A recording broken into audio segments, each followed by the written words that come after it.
Welcome back to our new video. In this video we will make a job system. I make it a mining system. The user will have to mine in this system, and the more he mines, the more items he will get. And then he will be able to earn money by selling these items. But we will make the system of selling in the next video.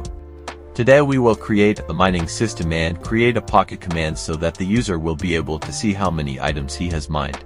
If you want the source code of this video or the source code of any other video or the entire playlist, then you can visit my Patreon, and here is also the source code of the complete advanced bots in the shop section.